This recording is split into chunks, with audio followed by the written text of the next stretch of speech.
or you felt a competitor was boxed, you just go for it. But I think at this point, coming up on 2 hours and 10, I think that was good from Mustafa just to say, all right, come on, let's all get our drinks and then do battle. I tell you what, like in a Formula One sense, you have the line. I think she had every right to hold it, but fair play, she didn't. She got it because again, at this stage, I know we're coming to the final stages. What these ladies are doing right now is they're getting that fuel into their mouth, and what that is doing is getting messages to the brain just to give them that pep. It's not going to get into their stomachs and fuel their muscles, but it's going to get the message to the brain just to give them that extra little bit for the end. But that was, yeah, fair play. That I have to say, that's what I like to see.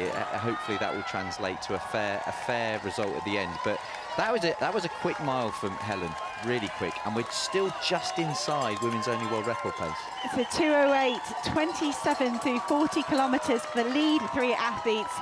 We mentioned the long straight towards Big Ben, the optical illusion, because you know once you're at Big Ben, you can just... የዩቲዩብ ተከታታዮች ሰብስክራይብ በማድረግ ቤተሰብ መሆን እንዳትዘነጉ፣ ላይክ እና ሼር በማድረግ ለሌሎች እንዲዳረስም አድርጉ። ኢትዮጵያዊቷ ትዕግስት አሰፋ በሁለት ኬንያውያን አትሌቶች መካከል ተከባ ይህንን ውድድር እያደረገች ነው የምትገኘው።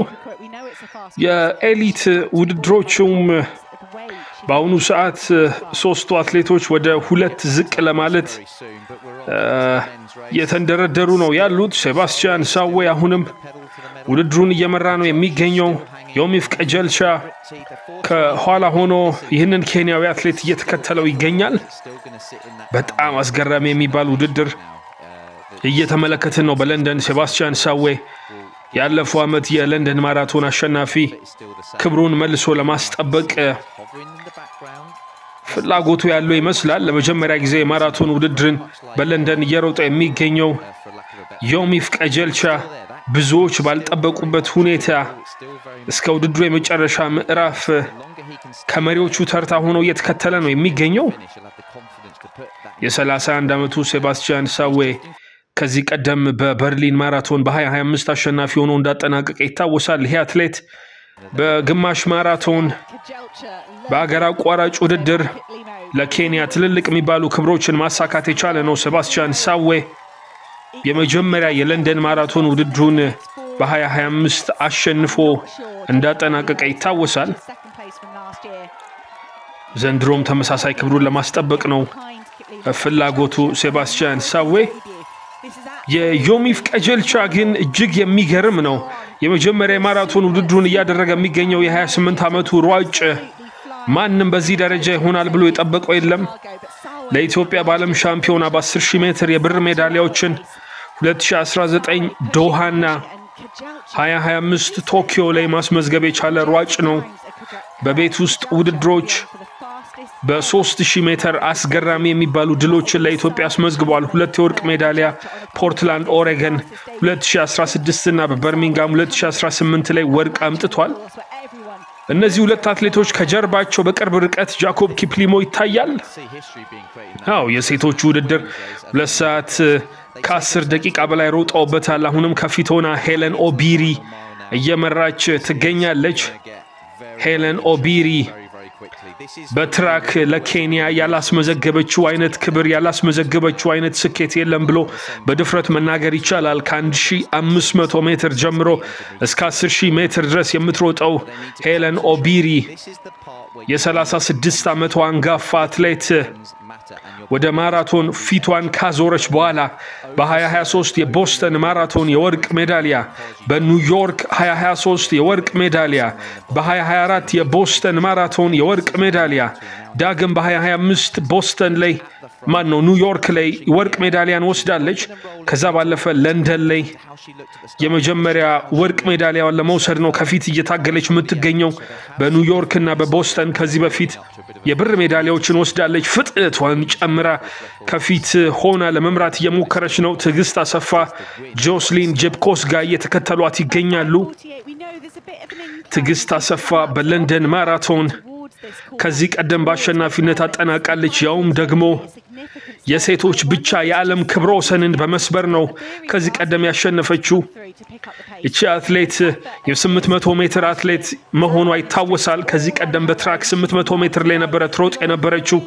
እናም የመጨረሻዎቹን የማራቶን ሜትሮች በስፕሪንት ተስፈንጥሮ ለመውጣት እድሉ አላት። ነገር ግን ተመሳሳዩን ሙከራ ያደረገችባቸው ሁለት አጋጣሚዎች ሳይሳኩላት ቀርቷል።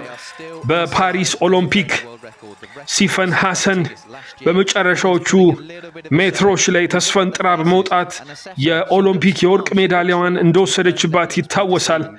ከዛ ባለፈ በቶኪዮ ፔሬስ ጀፕቺርቺር ኬንያዊቷ አትሌት በተመሳሳይ አይነት መንገድ ትዕግስትን አሸንፋታለች። ትዕግስት ለንደን ላይ ከዚህ በፊት የብር ሜዳሊያ፣ ለንደን ላይ ከዚህ በፊት የወርቅ ሜዳሊያ አላት። ሶስተኛ የለንደን ማራቶን ሜዳሊያዋን ለማሳካት ነው እየታገለች የምትገኘው።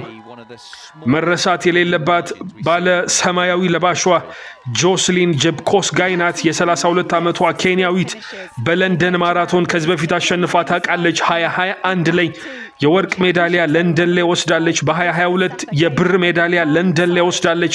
በ2025 የብር ሜዳሊያ ለንደን ላይ ወስዳለች። በ2024 ነሐስ ለንደን ላይ ወስዳለች። እነዚህን ሜዳዎች ይህንን ኮርስ በለንደን ጠንቅቃ ታውቀዋለች ጆስሊን ጀብኮስጋይ። እቺ ኬንያዊት አትሌት ልትዘነጋ ልትረሳ አይገባም። አሁንም ከአሸናፊዎቹ ዝርዝር የመሆን እድል አላት። ሶስቱም አትሌቶች ፍጥነታቸውን የጨመሩ ይመስላል። ትዕግስት አሰፋ ግን ከሁሉ ቀድማ ለመውጣት እየሞከረች ነው የምትገኘው። የቀድሞ የዓለም የክብረ ወሰን ባለቤት ትዕግስት አሰፋ በቀኝ በኩል ፍጥነት ጨምራ ለመውጣት እየሞከረች ትገኛለች። ተመልከቷት። ኢትዮጵያዊቷ የ27 ዓመት አትሌት ትዕግስት አሰፋ አሁን ፍጥነት የጨመረች ይመስላል። ኬንያውያኑ አትሌቶች መልስ ለመስጠት ተቸግረዋል። ትዕግስት አሰፋ ባለፈው ዓመት በለንደን ማራቶን የሴቶች ብቻ የዓለም ክብረ ወሰንን ሰብራ ያሸነፈችው አትሌት አሁን የሚደርስባት ያለ አይመስልም። በሷና በተከታዮቿ መካከል የ50-60 ሜትር ልዩነት ፈጥራለች። ትዕግስት በቀኝ በኩል ያለውን ጥፋት ካገኘች አሁን ከፊት ለፊቷ የመጨረሻው መስመር ብቻ ነው የሚቀራት። ተመልከቷት። ትዕግስት እየተንደረደረች ትገኛለች።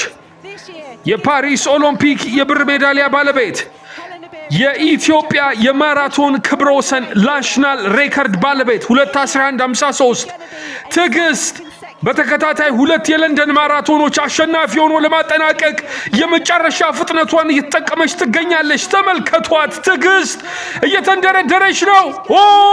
አሸነፈች።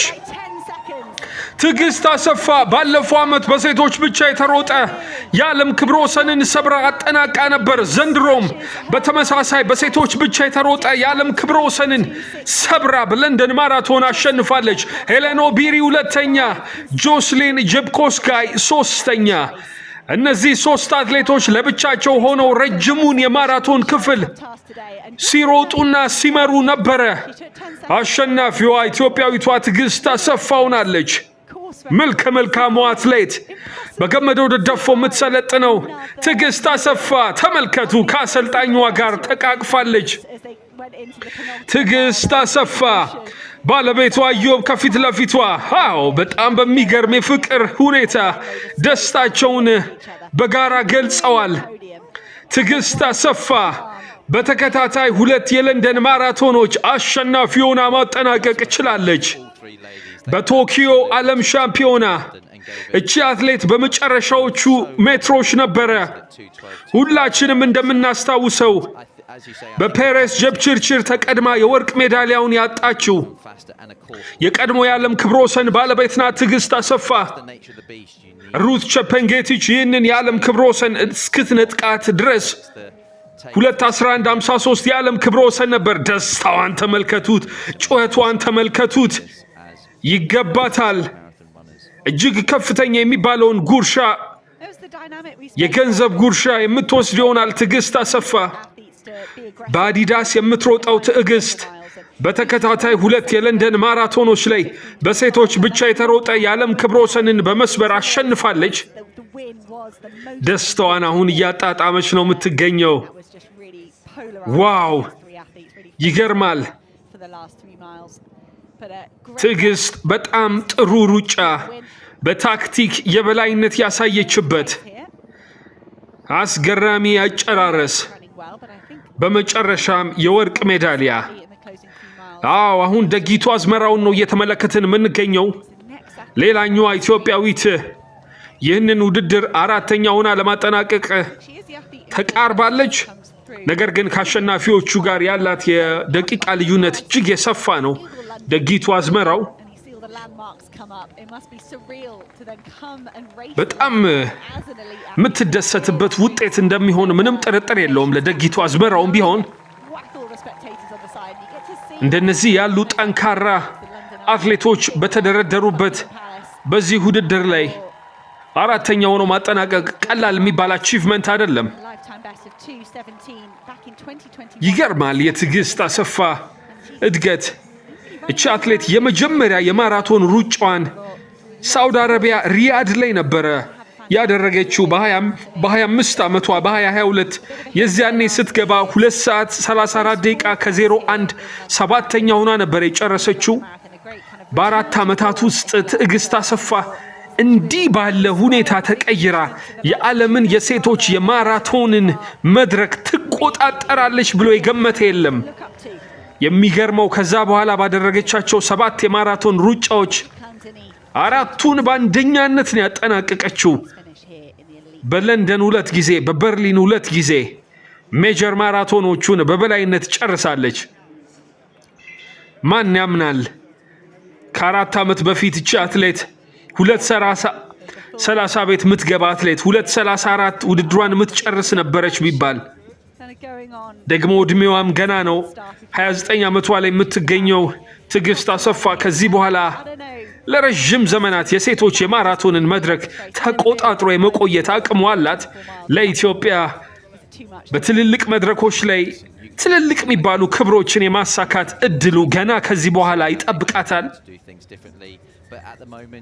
ወደ ወንዶች ውድድር ተሸጋግረናል። አዎ አሁን ሁለቱ አትሌቶች ብቻ ለብቻቸው ቀርተዋል።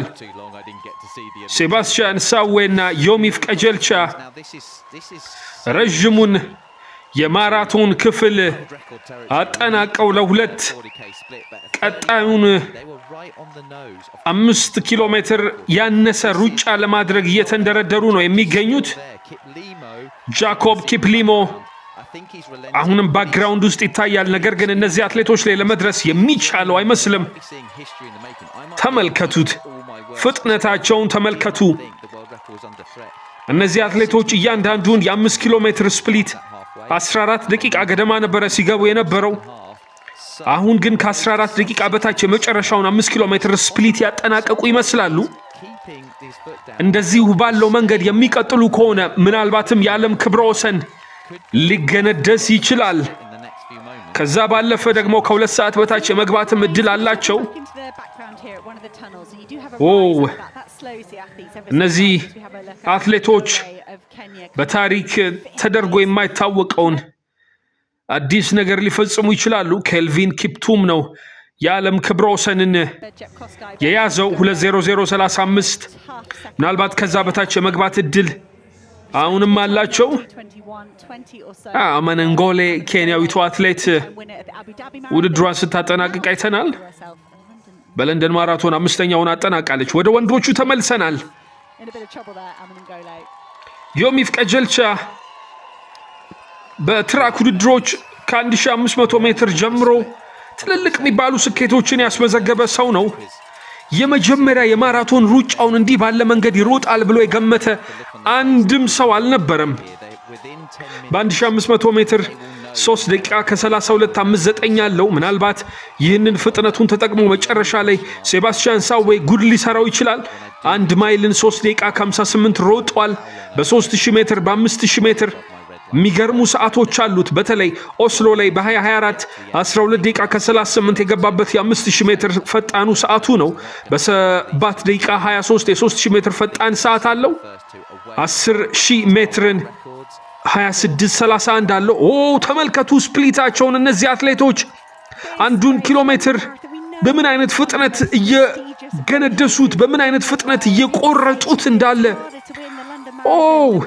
እጅግ ፍላት በሆነው በለንደን ማራቶን የመጀመሪያ ማራቶን ሩጫውን ያደረገው ዮሚፍ ቀጀልቻ በግማሽ ማራቶን ብሔራዊ ክብረ ወሰን ባለቤት እንደሆነ ይታወቃል።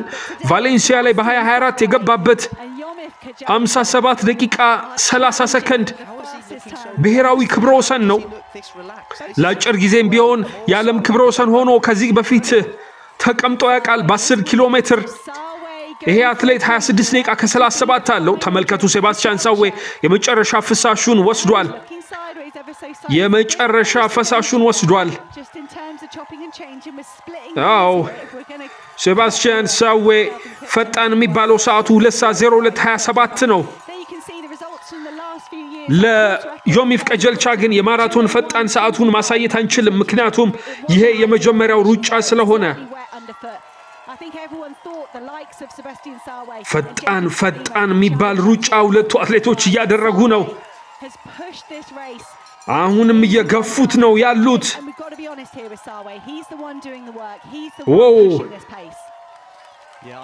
እነዚህ አትሌቶች ተመልከቱት፣ ፕሮጀክት ሰዓቱን 1 ሰዓት ከ59 ከ39 ገደማ የመግባት እድል አላቸው። ከ2 ሰዓት በታች የመግባት እድል አላቸው።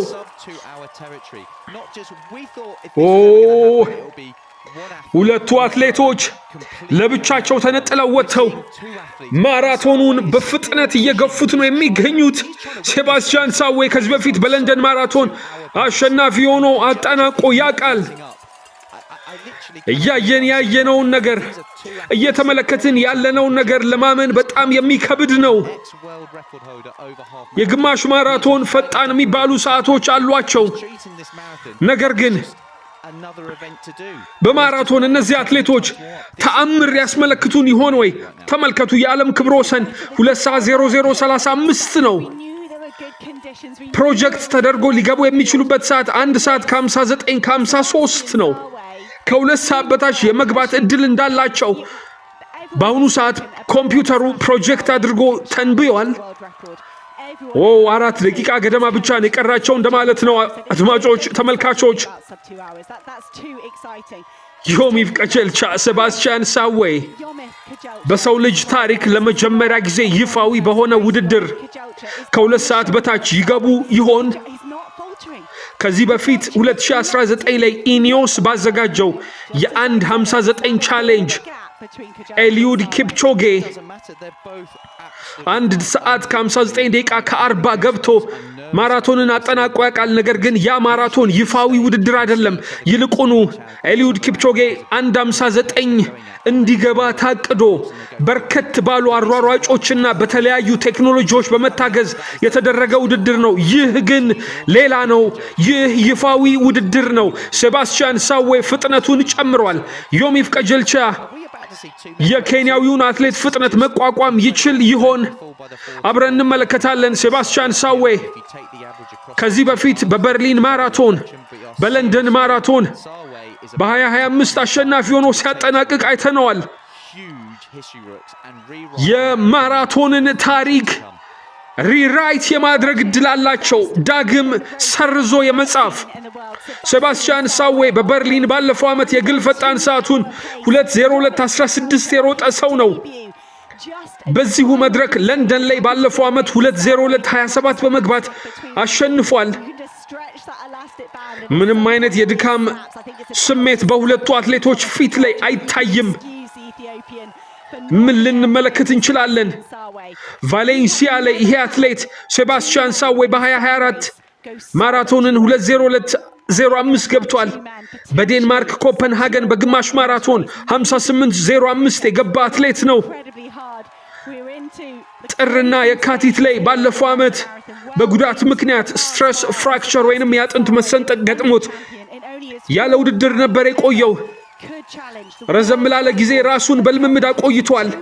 ባለፈው ዓመት የበርሊን ማራቶንን ሲያሸንፍ ከማራቶን ውድድር 2 ወራት ቀደም ብሎ ከአትሌቲክስ ኢንተግሪቲ ዩኒት በጋራ በመሆን 25 የዶፒንግ ምርመራዎችን የደምና የሽንት ናሙናዎችን በመስጠት ንጹህ መሆኑን ክሊን ስፖርት አሁንም እንዳለ ለዓለም ለማሳየት የሞከረ ሰው ነው። የሀገሩ ልጅ ሩት ቼፔንጌቲች የዓለም ክብረ ወሰንን ከሰበረች ከጥቂት ወራቶች በኋላ በዶፒንግ ተከሳ የ3 ዓመት እገዳ ሲጣልባት ሴባስቲያን ሳዌ በቁጭት እኛ አትሌቶች አሁንም ንጹህ በሆነ መንገድ ማሸነፍ እንችላለን በማለት ለሁለት ወራት 25 ምርመራዎችን ያደረገ ንጹህ አትሌት ነው። ለንደን ማራቶንንም ዛሬ ከመሮጡ በፊት ተመሳሳይ 25 ምርመራዎችን እንዳደረገ ሪፖርቶች ጠቁመዋል። ኦ ሴባስቲያን ሳዌ በጣም የሚገርም ፍጥነት ጨምሯል። 1 ሰዓት ከ58 ደቂቃ ላይ ደርሰናል። ተመልከቱ። በዓለም ታሪክ ይህ ሆኖ አያውቅም። የሰው ልጅ ከ2 ሰዓት በታች የማራቶን ውድድርን በይፋዊ መድረክ ገብቶ አያውቅም። ሳይንስ እዚህ ጋር አልደረሰም። እነዚህ አትሌቶች በዘመናዊ የማራቶን ሩጫ በሳምንት ከ240 ኪሎ ሜትር በላይ ልምምድ ይሰራሉ። የሚያጠልቁት ጫማ እጅግ ዘመናዊ ከ100 ግራም በታች የሆነ አመጋገባቸው በሳይንስ የተመከረ አስደናቂ የሚባል ነው። ተመልከቱ። 2 ሰዓት 00:35 የዓለም ክብረ ወሰን ነው። ሴባስቲያን ሳዌ ይህንን ሊጥለው ይችላል። የዓለም ክብረ ወሰንን ለመገንደስ የመጨረሻውን ጥፋት በቀኝ መስመር በኩል አድርጓል። ሴባስቲያን ሳዌ 1 ሰዓት ከ59 ከ2 ሰዓት በታች መግባት ይቻል ይሆን ወይ? በለንደን ምድር ይህ ተደርጎ አይታወቅም። ሴባስቲያን ሳዌ ተከታታይ ሁለተኛ የለንደን ማራቶን ድሉን ለማሳካት እየተንደረደረ የሚገኘው ኬንያዊ አዲስ ታሪክ ሊጽፍ ተዘጋጅቷል። ኦ ሴባስቲያን ሳዌ ከ2 ሰዓት በታች መግባቱ የተረጋገጠ ይመስላል። 1:59:28 29 30 1 ሰዓት ከ59 ከ30 ሴባስቲያን ሳዌ የዓለም ክብረ ወሰንን በመስመር ከ2 ሰዓት በታች ዮሚፍ 1 ሰዓት ከ59 ከ41 ሁለቱም አትሌቶች ከ2 ሰዓት በታች ማራቶንን ገቡ። ምንድነው እየተመለከትን የምንገኘው? የሰው ልጅ ወደ ጨረቃ በመንኮራኩር መጓዝ ችሏል። ሰማያትን በአጉሊ መነጽሮች በአስገራሚ ሁኔታ በቅርበት ተመልክቷል። የሚገርሙ ዘመናዊ ቴክኖሎጂዎችን በዘመናት ሂደት ተመልክተናል። ነገር ግን የሰው ልጅ ለመጀመሪያ ጊዜ ከ2 ሰዓት በታች የማራቶን ሩጫን ሲገባ አልተመለከትንም። አሁን ይህ ሆኗል። 2 ሰዎች ለዘመናት የተሮጠውን ማራቶን ከ2 ሰዓት በታች ገብተዋል። ኦ የሚገርም ነው። ጃኮብ ኪፕሊሞ ከቀድሞ የዓለም ክብረ ወሰን በታች ነው የገባው። የሚገርም ነው። አድማጮች፣ ተመልካቾች የሰው ልጅ ከ2 ሰዓት በታች 2 ሰዎች ማራቶንን ማጠናቀቅ ቻሉ። የቀድሞ የዓለም ክብረ ወሰንን ጃኮብ ኪፕሊሞ ቢሰብረውም 2:00:35 በታች ቢገባም ነገር ግን 3ኛ ሆኖ ነው ያጠናቀቀው። ምንድነው ዘንድሮ እየተመለከትን ያለ ነው? ምንድነው እያየን ያለ ነው? ዋው! ሴባስቲያን ሳዌ፣ ዮሚፍ ቀጀልቻ ታሪክ ሰርተዋል። ለዘለዓለም ከዛሬ 100,000 ዓመት በኋላም ማራቶን ለመጀመሪያ ጊዜ ከ2 ሰዓት በታች የተገባው መቼ ነው ተብሎ ቢጠየቅ ይህ ቀን በታሪክ ይመዘገባል። ኤፕሪል 26 2026 2 ሰዎች ሴባስቲያን ሳዌ እና ዮሚፍ ቀጀልቻ የተባሉ ለመጀመሪያ ጊዜ ማራቶንን ከ2 ሰዓት በታች በመግባት ማጠናቀቅ ችለዋል። ይህም በሰው ልጅ ታሪክ ለመጀመሪያ ጊዜ ተደርጎ የተመዘገበ ነው። አበበ ቢቂላ በባዶ እግሩ ሮምን በግዛቱ ስር ሲጠቀልላት 2 ሰዓት ከ15 ገደማ ነበር የገባው። ከ4 ዓመት በኋላ ዳግም ቶኪዮ ላይ ማራቶንን ኦሎምፒክ ላይ ጥቁሩ ሰው አቤ ሲያሸንፍ 2 ሰዓት 12 አካባቢ ነበር የገባው። አሁን ግን የሰው ልጅ ከ2 ሰዓት በታች ማራቶንን ገብቷል። ታምራት ቶላ የኦሎምፒክ የወርቅ ሜዳሊያ ባለቤቱ ይህንን ፍጥነት መቋቋም አቃተው። የኦሎምፒክ ክብረ ወሰንን 2 ሰዓት በመግባት ያጠናቀቀው አትሌት በዶሃ ማራቶን 2026 ላይ ያሸነፈው አትሌት እነዚህን ሯጮች መቋቋም አቃተው። የኒውዮርክ ማራቶን አሸናፊው የቶኪዮና የለንደን ማራቶንን ከዚህ በፊት በነሐስ ያጠናቀቀው ታምራት ቶላ 2 ሰዓት ከ3 ደቂቃ በታች መግባት ችሏል የለንደን ማራቶንን። ዋው! የግል ፈጣን ሰዓቱ ጭምር የተመዘገበበት ሆኗል። በገመዶ ደደፎ ስር የሚሰለጥኑት ሁለቱ አትሌቶች ዮሚፍ ቀጀልቻና ታምራት ቶላ በጋራ ተቃቅፈው ማራቶናቸውን ጨርሰዋል። ይህ ለዘመናት ከዚህ በኋላ ይነገራል። ይህ ለዘመናት ከዚህ በኋላ ይተረካል። 2026 የለንደን ማራቶን ኢትዮጵያውያን አስደናቂ ታሪክ ሰርተውበታል። የዩቲዩብ ተከታታዮች ሰብስክራይብ በማድረግ ቤተሰብ መሆን እንዳትዘነጉ። ላይክ እና ሼር በማድረግ ለሌሎች እንዲዳረስም አድርጉ። But the Boston and New York champion had to settle for second on the streets of London. Jocelyn Jepkosgei made it 5 consecutive podium finishes at this event. The Kenyan finished in 2 hours 15:55. Ailish McColgan, the best of the British athletes, 2 hours 24:51. And a national record for Uruguay and Julia Patanine in 8th place, 2:25:47. The surprise bronze medalist from the World Championships, showing that she can run the fast times to go with those championship accolades. Strong finishes from some of the other athletes. But the men's final, the elite men's results, Sebastian Sawe, the fastest time we've ever seen, 1 hour 59:30. That is one of the most impressive things that has ever happened in our sport. Yomif Kejelcha debuting in second place, 1 hour 59:41. And Jacob Kiplimo underneath the old world record, breaking his own Ugandan national record and only coming third in 2 hours and 28 seconds.